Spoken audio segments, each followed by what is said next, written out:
Hey guys, I'm Kivas, and today I want to talk about Timberborn.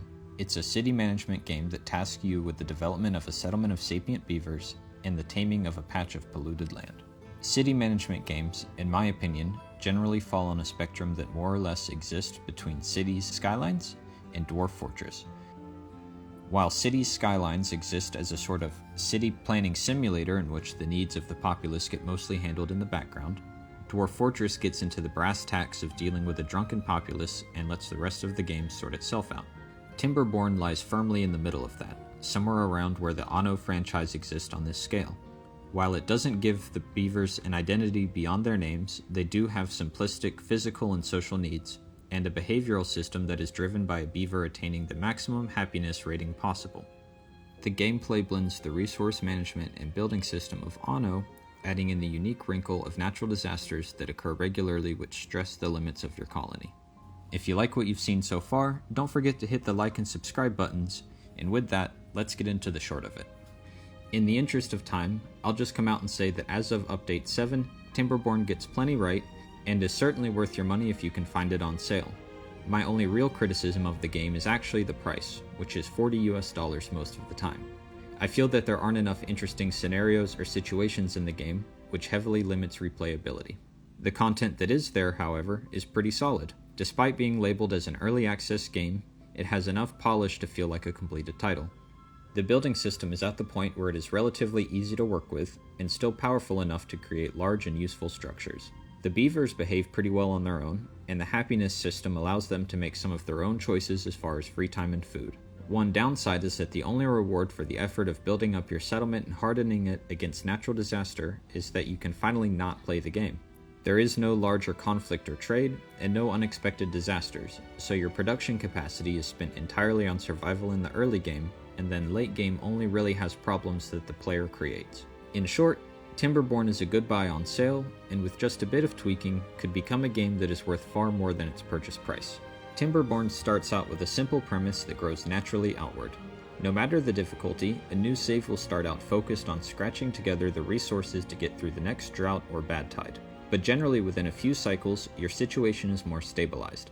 The game gives you a very basic tutorial which should keep you alive until the end of the first cycle, but leaves much to the player to learn on their own. Something I failed to realize until far too late in my initial saves is just how important it is to follow the natural instincts of the beaver. In my opinion, this is what sets Timberborn apart from many other similar games, and it handles it very well.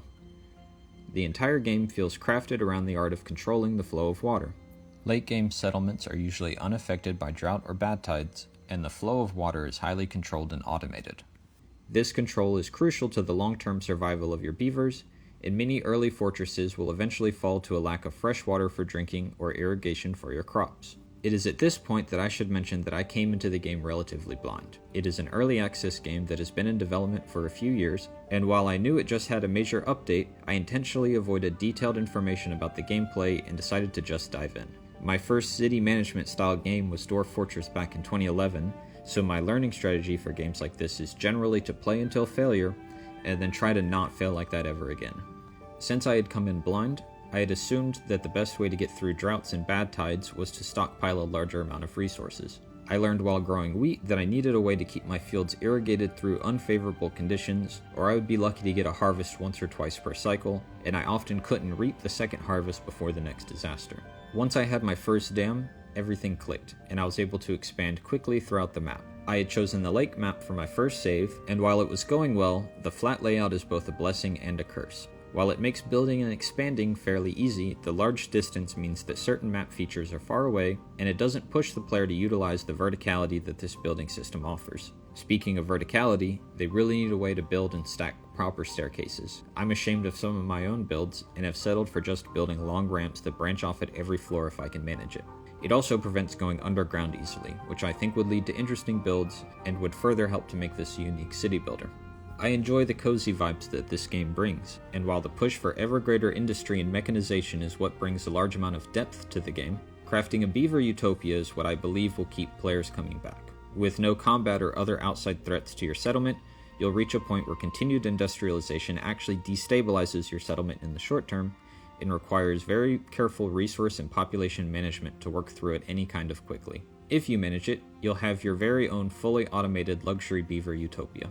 A feature that I would love to see added would be the addition of work shifts to help balance beaver free time with production needs. Excessively long work shifts should confer a direct happiness penalty rather than the indirect penalty that it provides now. Beavers who constantly work have no free time to consume local well-being services such as contemplation shrines, but are otherwise unbothered by the hellish work schedule until it begins affecting their sleep. Allowing the player to set multiple shifts would help limit lost production capacity and would allow beavers to have a greater quality of life and the production bonuses that come from that. There are also beaver factions, which I have completely neglected to discuss, but they play fairly differently, and I'm hoping to see even more factions added to the game. I think a faction that leans heavily on living even closer to the water, or maybe being able to build structures in water, would be fun. Another that I think would be good is one that does more underground construction, since arable land is an extremely precious resource in Timberborn, but I've got more to experiment with as far as that idea goes. The game feels lacking in a few departments, and while these are not necessary for the success of the game, I feel that they would give players new outlets to direct production, and therefore diversity in the gameplay styles available to you.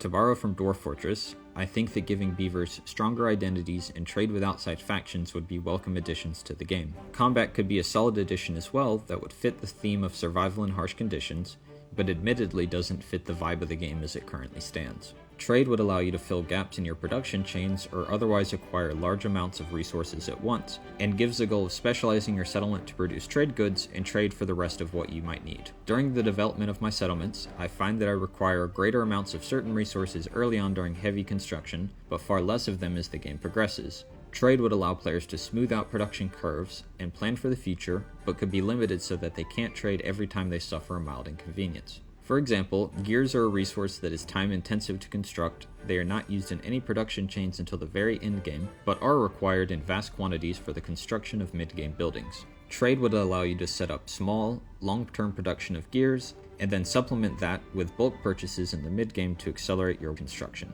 The current model basically requires heavily ramping gear production in the mid-game, which in itself is a delicate balance of managing inputs for your factories in order to construct windmills and gravity batteries to address your power concerns, and then mines and bad water extraction, before finally ramping down gear production and holding steady until you can make bots. While I could go on and on about trade and economy, I think a trade or economy expansion paired with deeper beaver preferences, emotions, and motivations could result in far more compelling gameplay than just a few extra production chains. Adding in other goods similar to books that beavers could consume to increase quality of life would help to encourage trade to fill in the gaps. Being able to provide a beaver's preferred commodities would confer a happiness bonus, which already gives tangible boost to a beaver's production.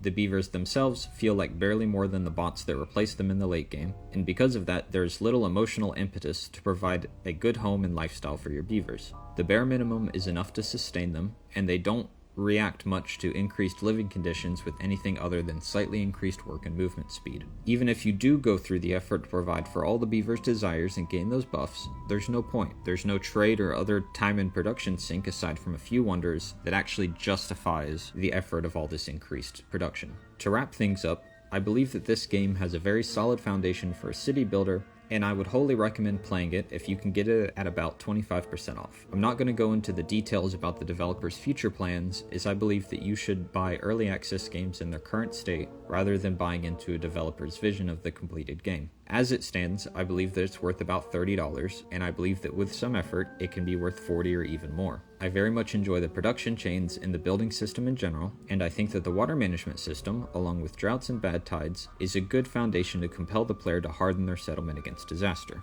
I feel that the game could use expansion in a few categories that could broadly be described as late-game resource sinks and introducing complexities in the upkeep of the beavers themselves. I find that I generally begin losing interest in my settlement at the moment that I can comfortably step away from the keyboard. Introducing dynamic events and population needs would help to spice up otherwise boring late-game settlements and keep the player invested in the near-term status of their fort even after resource shortages have been resolved. I'd love to hear what kind of thoughts you have on the game in the comments, and if you made it this far, thanks for watching. Please go ahead and hit the like and subscribe buttons if you want to see more videos like this.